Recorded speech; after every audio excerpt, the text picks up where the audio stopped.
ادھر ادھر سرگردان رہے. 40 سال تک منہ و سلوہ بھی کچھ دن تک نازل ہوا اور پھر اس کے بعد ان کو پسند نہیں آیا, ہم کو کیڑا ککڑی پیاز وغیرہ لہسن وغیرہ چاہیے, اور پھر وہ سلسلہ ختم ہوا.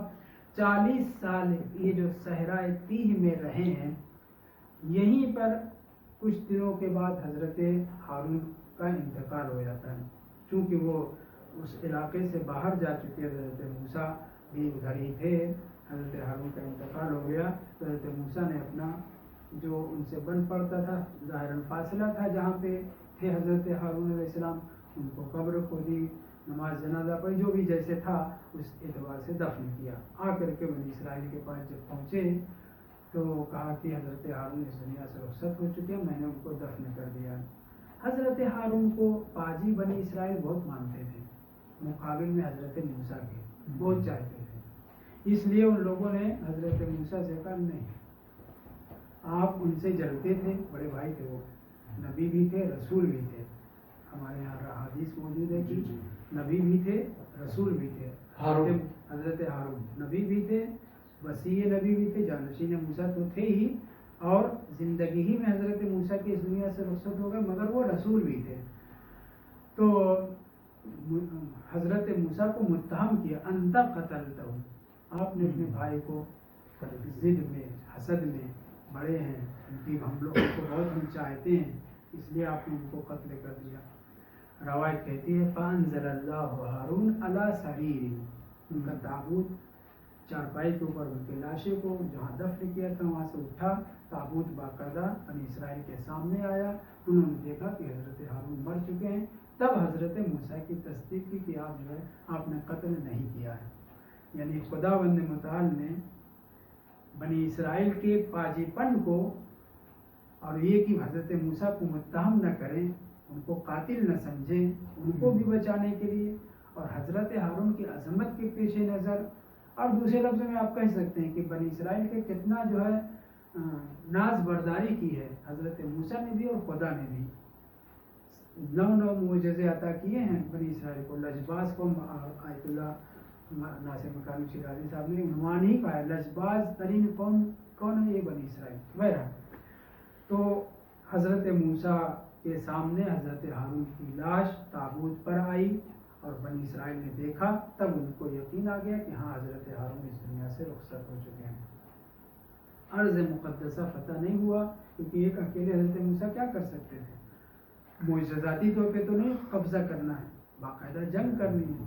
ان لوگوں نے کہہ دیا آپ اور آپ کا پروردگار ہے, ہم تو کچھ نہیں کرتے. بہرحال پورا علاقہ فتح نہیں ہوا. سورہ کون سا میں بتایا, سورہ مائدہ کے آیت نمبر 21 کے ذیل میں آپ تفسیر مطالعہ کر سکتے ہیں. کچھ دنوں کے بعد حضرت موسیٰ کی بھی رحلت ہو گئی, اور آپ نے اپنا زندگی میں جس کو جانشین بنایا تھا کون, حضرت ہارون. حضرت ہارون کا پھر انتقال ہوتا ہے.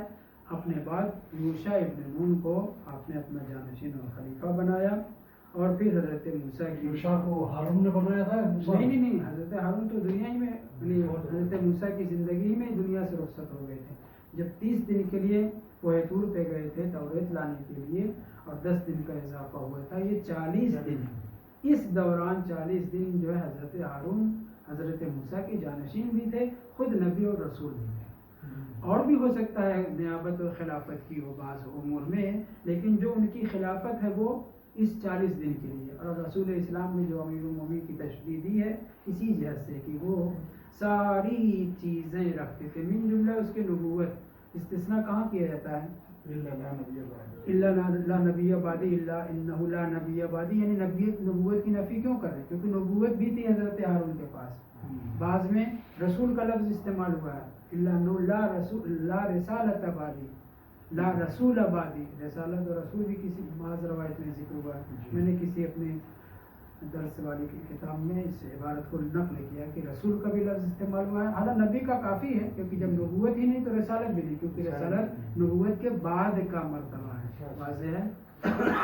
تو اللہ لا نبی بعدی یہ استثناء بول رہا ہے کہ حضرت ہارون کے اندر جو جو مناصب و مراتب و فضائل و کمالات وغیرہ من جانب اللہ پائے جاتے تھے, ان سب مناصب کو امیر المومنین بھی رسول خدا کی طرف سے رکھتے ہیں. یہاں تک کہ نبوت اور رسالت بھی ان کے پاس تھی. کس کے پاس؟ حضرت ہارون کے پاس.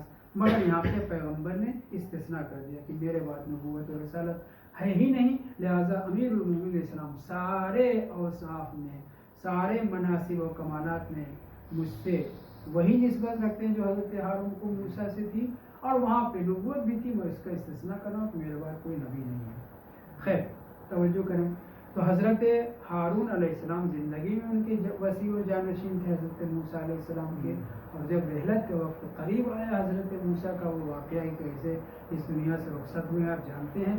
اس سے پہلے انہیں بتا دیا گیا تھا کہ آپ کا وقت قریب آ گیا ہے، آپ اپنے امور کو، میراث نبوت اور تمام تبرکات رسالت و نبوت کو حضرت یوشع ابن نون کے حوالے کر دیے، کیونکہ میں کبھی روئے زمین کو کسی حجت خدا سے خالی نہیں چھوڑ سکتا. پھر حضرت موسیٰ نے حضرت یوشع ابن نون کو اپنا وسیع و جانشین اور خلیفہ بنایا، اور وہ واقعہ پیش آیا. کہاں کب رہا آج تک کوئی نہیں جانتا. حضرت موسیٰ کی اس کے ارض مقدسہ فتح ہوئے. رکے تو ارض مقدسہ حضرت موسیٰ نے فتح نہیں کیا. حضرت ہارون اور حضرت موسیٰ وغیرہ بولو یہاں پہ آیت میں اس طرح سے کہا جاؤ، لیکن کیا اللہ کے حکم سے وہ لوگ گئے؟ نہیں.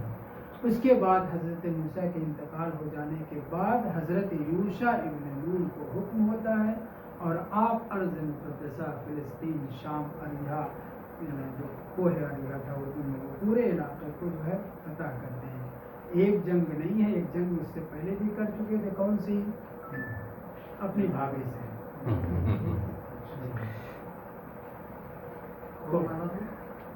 حضرت موسیٰ علیہ السلام کی ایک زوجہ جناب شعیب نبی کی بیٹی صفورہ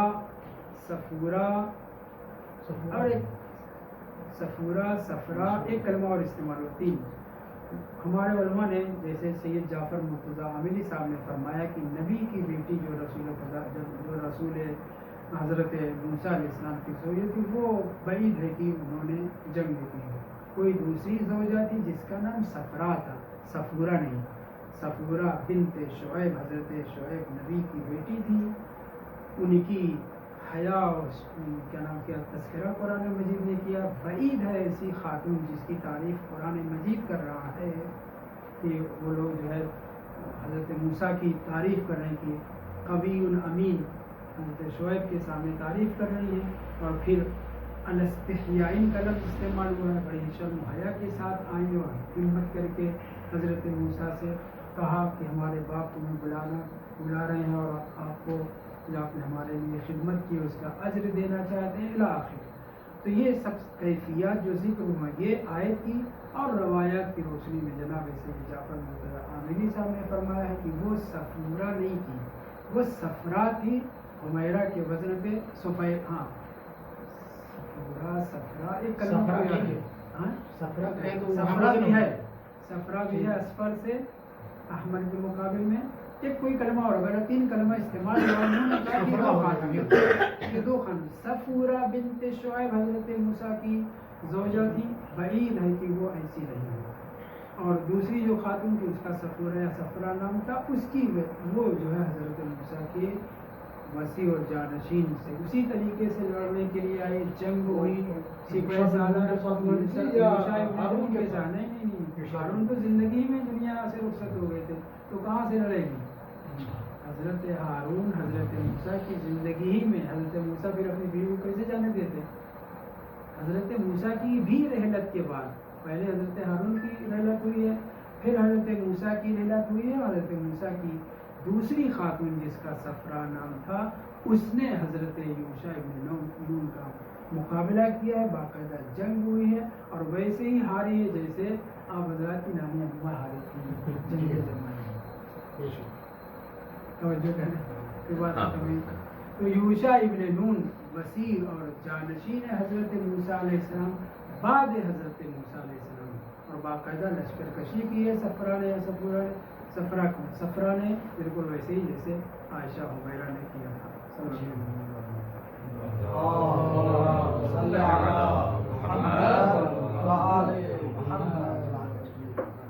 قرآن مجید کی بعض آیتوں سبب نزول اور شان نزول، سبب اور شان نزول میں فرق ہے.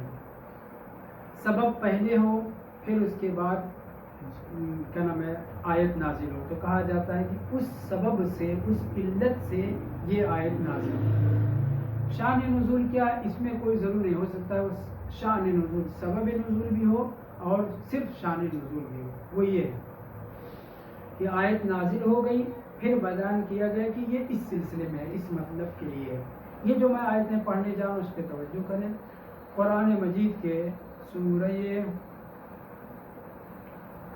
نساء کی 100ویں آیت، 100 نمبر آیت، اس میں آیت میں اس طرح ہے وَمَن يُهَاجِرْ فِي سَبِيلِ اللَّهِ يَجِدْ فِي الْأَرْضِ مُرَاغَمًا كَثِيرًا وَسَعَةً.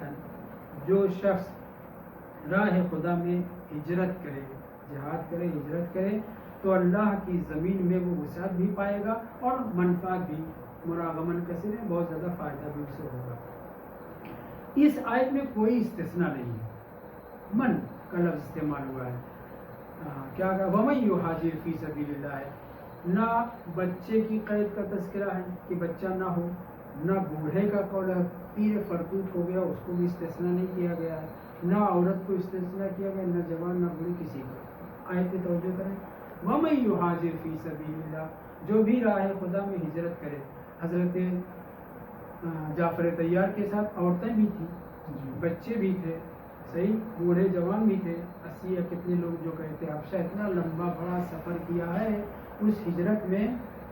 اس آیت کے مصداق جو ہے حضرت جعفر طیار ان کے ساتھی ہیں. مگر آیت کیا تھی؟ آیت کرے وَمَن يُهَاجِرْ فِي سَبِيلِ اللَّهِ.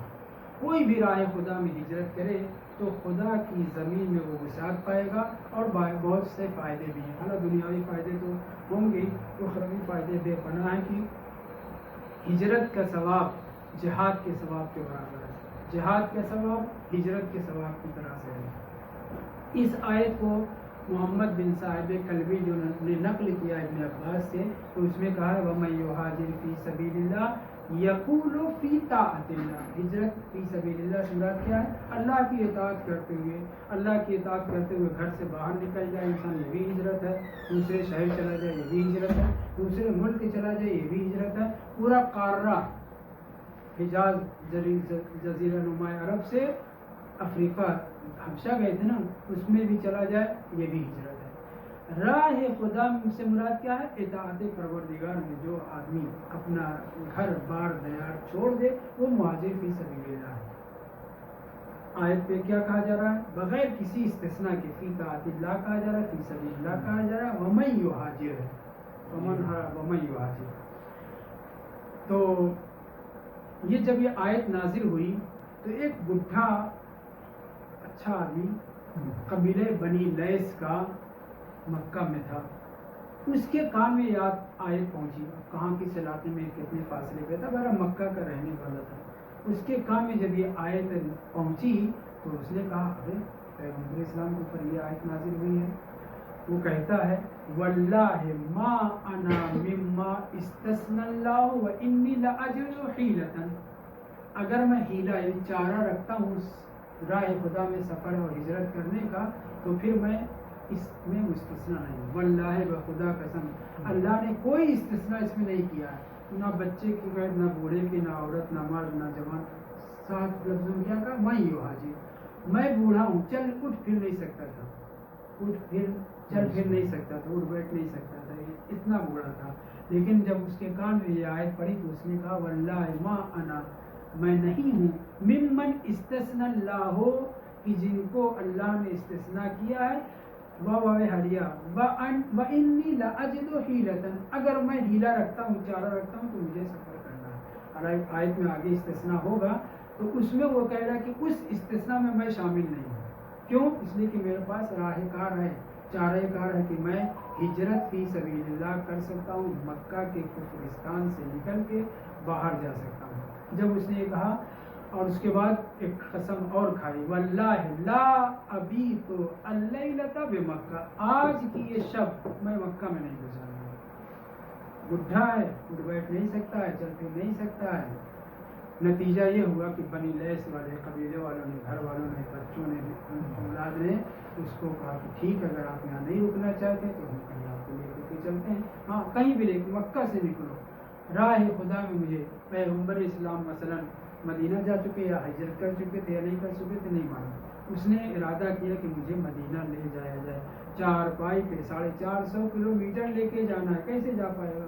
لیکن اس نے کہا میں ایک شب بھی مکہ میں نہیں رکنا چاہتا، کیونکہ اس آیت میں جو استثناء کیا بھی گیا ہے اس میں میں شامل نہیں ہوں۔ ایک قسم یہ کھائی اور دوسری قسم یہ کھائی کہ میں ایک شب بھی ہم مکہ میں کفرستان میں نہیں رکوں گا۔ قبیلے والے اولاد نے اس کو چارپائی پہ اٹھایا اور لے کر کے چلے تنعیم، ایک جگہ ہے زارن سات خاتون میں سے ایک جگہ ہے، وہاں پہنچے۔ جب وہاں پہنچے تو اس کی حالت بگڑنا شروع، چارپائی پہ لے کر کے جا رہے ہیں، ظاہر بگڑے گی۔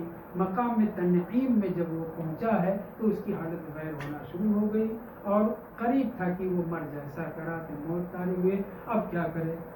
روایت کہتی ہے سعد سعود میں کہ محمد بن سعد کلبی سے روایت آئی ہے، ہم پڑھ ہی رہے ہیں آیات الحکام کی، صاحب نے محمد بن سعد کلبی کی، وہ کہتا ہے کہ اس نے چارپائی ہی پہ رات کو اتروایا یا نہیں، چارپائی پہ ہاتھ چہرہ آسمان کی طرف اٹھایا اور کہا اللہم ھذہ لک وھذہ لرسولک، ایک ہاتھ اٹھایا اور کہا کہ یہ تیرا ہاتھ ہے، تیری خاطر ہے، اور یہ تیرے رسول کی خاطر ہے، تیرے رسول کا ہاتھ ہے۔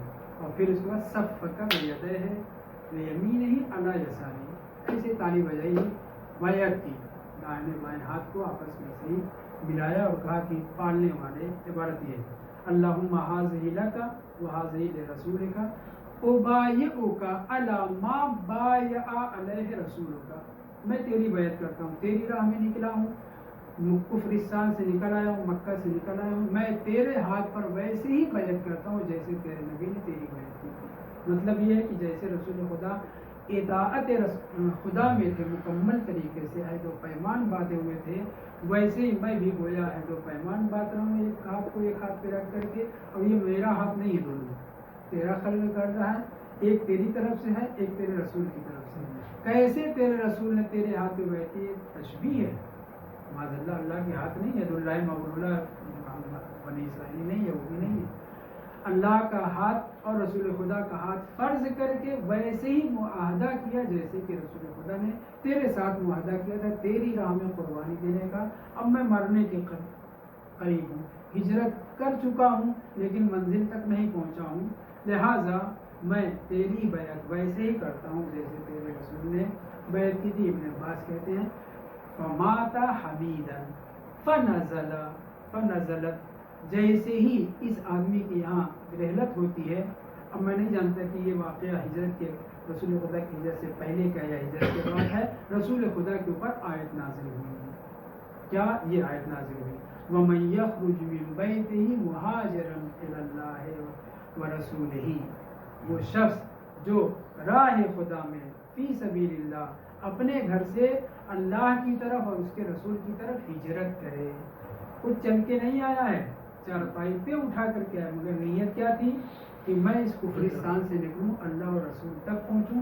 تب یہ فمات حمیدن، ابن عباس کہتے ہیں، ابن صاحب کلبی نقل کرتے ہیں کہ وہ آدمی جس کا نام ابن زمرہ تھا، بوڑھے جو تھے، وہ مات حمیدن، ممدوح مرے، اللہ نے ان کی تعریف کی ہے۔ فنزل، یہ فقرہ نازل ہوا ومن یخرج من بیتہ مہاجرا الی اللہ ورسولہ، جو بھی نکلے اپنے گھر سے اللہ کی طرف اور اس کے رسول کی طرف، بریکٹ میں ہے بالمدینہ، یعنی مدینہ، اس کا مطلب یہ کہ رسول خدا مدینہ پہنچ چکے تھے اور رسول خدا ہجرت کر چکے تھے۔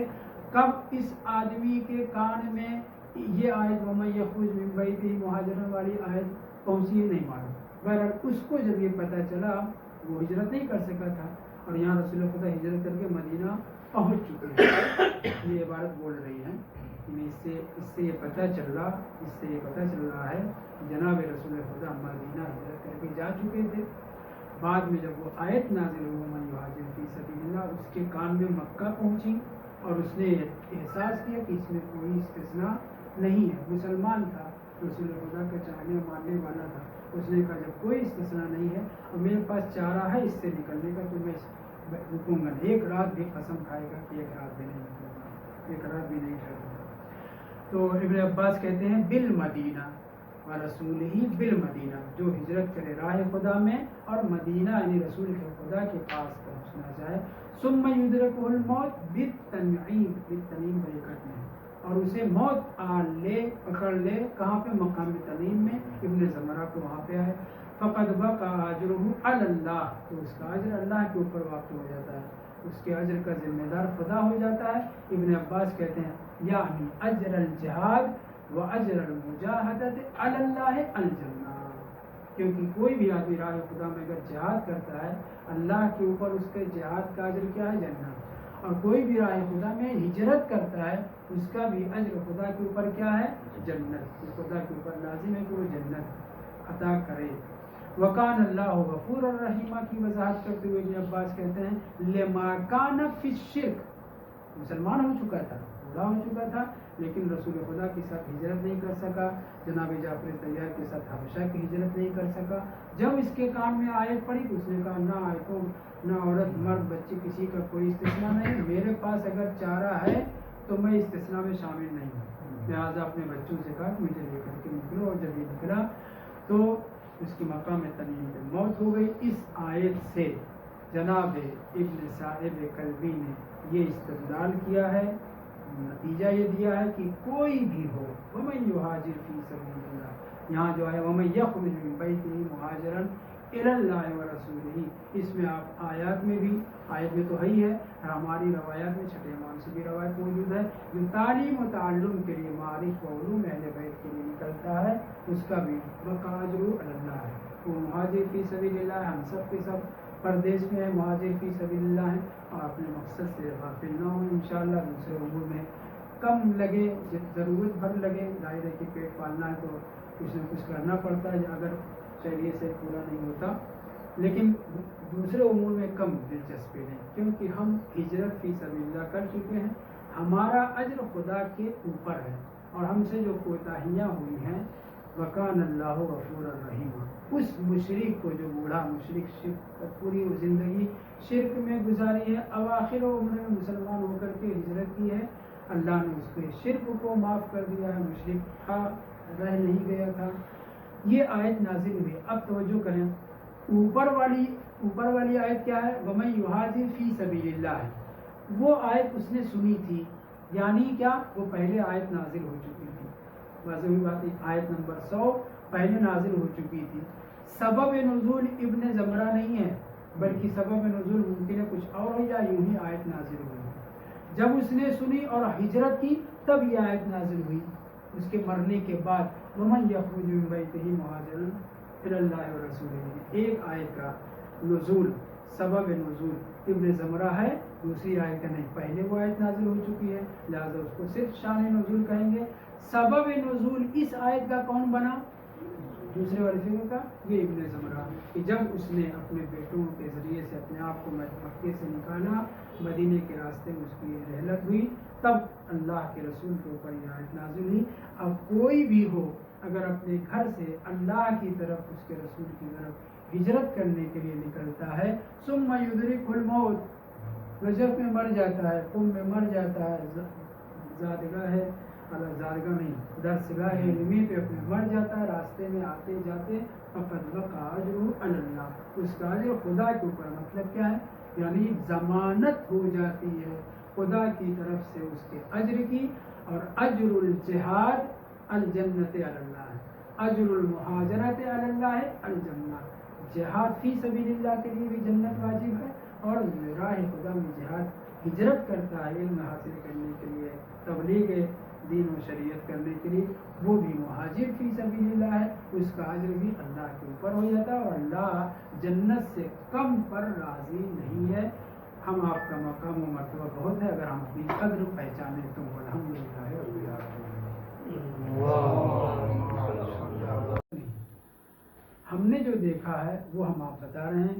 فَمَتَى دَخَلْنَا عَلَيْهِمْ خَرَجُوا مِنَ الْبَابِ الْآخَرِ، ہم دونوں کا حالانکہ یہ ہم دونوں اپنے لیے کہہ رہے ہیں یا ہم سب یہ 12 لوگ تھے سب کو دیکھ کر کے بہرحال جمع کا صیغہ استعمال ہوا ہے. کالو کو شامل کر کے جناب یوشع ابن نون یا پھر وہ لوگ جب گئے ہوں تو 10-20 ساتھ رہے ہوں.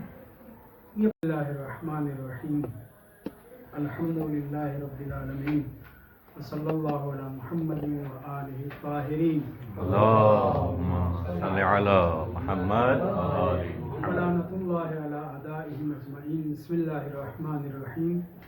آج کے دن ہم قرآن مجید کی ان آیتوں کے اوپر گفتگو کرتے ہیں علیہ السلام کہ جن آیتوں کا تعلق فقہیات سے ہے، یعنی احکام شریعت جو قرآن مجید میں اجمالی طور پر یا بعض اجزاء اور جزیات کو جو بیان کیے گئے اس کے اوپر کرتے ہیں. لیکن ابھی ان آیات کو نہیں چھیڑا ہے کہ جن آیات میں احکام بیان ہوئے ہیں.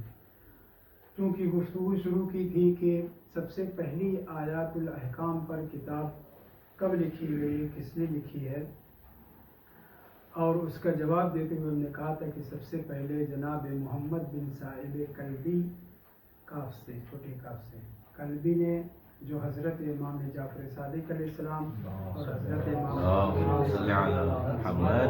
محمد کے اصحاب میں سے تھے اور امام کی شہادت سے 2 سال پہلے انتقال ہوا. انہوں نے تفسیر لکھی تھی جو آیات الاحکام کے نام سے متعارف کرائی گئی ہے آیات الاحکام پر مشتمل کتابوں میں. اور یہ کہا گیا ہے کہ یہ انہی آیات پر مشتمل تھی یہ تفسیر کی جس میں احکام بیان ہوئے ہیں. لیکن ہم نے جو کتاب سعد السعود للنفوذ سید ابن طاووس کی کتاب ہے اس سے علیکم السلام چند واقعات اور چند آیات کو پیش کیا جو تفسیر کلبی میں ذکر ہوئی ہیں، اور یہ بتایا کہ ان آیات اور ان واقعات سے پتہ چلتا ہے کہ جناب ابن صاحب کلبی کی تفسیر صرف آیات الاحکام پر مشتمل نہیں تھی، بلکہ انہوں نے مختلف چیزیں، مختلف تفسیریں بیان کی تھی، مختلف آیات کے، یعنی ظاہراً پورے قرآن کی تفسیر تھی. کیونکہ بعض سنی بزرگوں نے بھی یہ کہا ہے کہ ان سے بڑی تفسیر ہم نے کسی کی نہیں دیکھی. اور جن آیتوں کو پیش کیا گیا اور آج ہم 2-3 آیتیں پیش کریں گے، ان آیتوں سے بھی پتہ چلتا ہے، ان تینوں آیتوں کی تفسیر سے پتہ چلتا ہے کہ ابن صاحب کلبی کی کتاب صرف احکام والی آیات کے بارے میں نہیں تھی بلکہ بقیہ چیزوں کے بارے میں بھی تھی. جیسے سورہ مائدہ کی آیت نمبر 21 کی تفسیر میں سید ابن طاووس نے لکھا ہے، یہ جو قرآن مجید میں ذکر ہوا ہے کہ ادخلوا الارض المقدسہ، یعنی مقدس سرزمین پر داخل ہو جاؤ. یہ خطاب بنی اسرائیل سے ہے، حضرت موسیٰ علیہ السلام کی قوم سے ہے. اور یہ علاقہ جو تفسیر صاحب کلبی میں آئی ہے وہ یہ ہے کہ پورا دمشق کا علاقہ، شام کا علاقہ اور فلسطین کا پورا علاقہ جو آج اسرائیل جس کے اوپر قبضہ کیا ہے، غزہ تو ہاشم کہلاتا ہے. کیوں؟ کیونکہ حضرت ہاشم وہاں پہ دفن ہیں. غزہ تو ہاشم، غزہ کا پورا علاقہ، فلسطین کا پورا علاقہ اور کچھ حصہ اردن کا بھی. یہ پورا علاقہ یعنی سوریہ اور اسرائیل اور جو بھی غزہ ہے، ویسٹ بینک ہے، اردن کا علاقہ، یہ پورا علاقہ جو ہے ارض مقدسہ ہے جس کو حضرت یوشع ابن نون نے فتح کیا تھا لشکر کے ساتھ. ہوا یہ تھا کہ حضرت موسیٰ کے ساتھ جب بنی اسرائیل وہاں سے نکلے ہیں فرعون کے شر سے بچتے ہوئے اور قاہرہ سے پارس ہوتے ہوئے طور سینا کی طرف آئے ہیں، تو وہاں انہیں خبر ملی کہ اس ارض مقدسہ جو بعد میں ارض مقدسہ کہلائی، یعنی آیت اتری رسول خدا کے زمانے میں، لیکن ان کے اوپر جب حضرت موسیٰ سے کہا گیا کہ آپ کو ارض مقدسہ میں جانا ہے اور ان سب کو لے کر کے چلیے، تو قریب پہنچے اردن کے پہاڑ، مشہور پہاڑ اریحہ، اس پہاڑ کے قریب جب پہنچے تو وہاں آ کر کے کسی نے بتایا کہ اب آپ لوگ جو آگے جا رہے ہیں نا وہ پورا علاقہ گنڈوں کا ہے، جباروں کا ہے، بڑے بڑے ظلم و ستم کرنے والوں کا ہے، وہ کھا جائیں گے، کاٹ ڈالیں گے آپ لوگوں کو، آپ لوگ بڑے نہیں کیا کیا کہا تھا نہیں معلوم، وہ تو ذکر نہیں ہوا ہے۔ تو حضرت موسیٰ علیہ السلام نے 12 لوگوں کو اپنے قوم میں سے، اپنے بنی اسرائیل میں سے 12 لوگوں کو چنا۔ ظاہر ہے کہ انتخاب حضرت موسیٰ اس کے بعد بھی ہوا، اس سے پہلے بھی ہوا ہے، اور وہ انتخاب کا ایک مطلب میں کیا مطلب کھلی اڑائی جا چکی ہے کہ حضرت موسیٰ نے 6 لاکھ میں سے 70,000 کو چنا، 70,000 میں سے 7,000 لوگوں کو چنا، 7,000 لوگوں میں سے 700 لوگوں کو چنا، اور 700 لوگوں میں سے 70 لوگوں کو چنا، اور سب کے سب منافق نکلے۔ انتخاب در انتخاب نبی العزم پیغمبر کا، صاحب کتاب و شریعت پیغمبر کا انتخاب در انتخاب، وہ معصوم ضرور ہیں لیکن عصمت کی بنیاد پہ نہیں انتخاب کر رہے ہیں ظاہری طور پہ۔ وہ جو 70 تھے سب کے سب منافق نکلے، اور سب میں جا کر کے کہا کہ ہم خدا کو دیکھنا چاہتے ہیں۔ ایک انتخاب یہ ہے، اور دوسرا انتخاب جو تفسیر ابن کلبی میں آئے ہیں، 6 امام کے اصحاب میں سے ہیں، ظاہر ہے کہ یہ بیان اگرچہ نقل ہوا ابن عباس سے لیکن امام کے اصحاب میں سے تھے تو تائید حاصل کی ہوگی، اور بڑی بڑی تفسیروں میں، بڑی بڑی کتابوں میں واقعہ نقل ہوا ہے کہ دوبارہ جب انتخاب کیا 12 جاسوس کے طور پر، جاسوس نہیں کہیں گے، فارسی میں دیدبان کہتے ہیں، عربی میں جاسوس کہتے ہیں، اردو میں بھی جاسوس استعمال ہے، انہیں حالات کا پتہ لگانے کے لیے 12 لوگوں کا انتخاب کیا۔ ان 12 میں 2 تو اچھے نکلے، 10 خراب نکلے، گئے مختلف علاقے میں، بڑا علاقہ ہے، کہاں پورا سوریہ، پھر اردن کا کچھ حصہ، فلسطین کا پورا علاقہ ہے جو آج اسرائیل ہے، پورے علاقے میں گئے، اور واپس آ کر کے 10 لوگوں نے کہا، توجہ کریں، کہ جب ہم وہاں گئے تو ہم نے ان کی جو حالت دیکھی ہے وہ یہ ہے کہ ان میں اتنے بھاری بھرکم قسم کے لوگ جھوٹ بول رہے تھے، منافق تھے، جھوٹ بول رہے تھے کہ ان میں کا ایک آدمی اپنی آستین میں 100 بنی اسرائیل کو رکھ سکتا ہے، اتنے بھاری بھرکم، اتنے لوگ ہیں، پہلوان اور بھاری بھرکم ہے کہ ہمارے بس کی بات نہیں ہے۔ تھوڑی دیر کے بعد یا اسی دن یا کچھ جگہ 2 آدمی اور واپس آئے، کون؟ جناب یوشع ابن نون جو بعد میں حضرت موسیٰ کے جانشین ہوئے، اور کالب ابن یوحنا، لم پہ پیش ہے، کالب ابن یوحنا، یہ دونوں آئے، یہ دونوں بزرگوار آ کر کے کہہ رہے ہیں حضرت موسیٰ علیہ السلام سے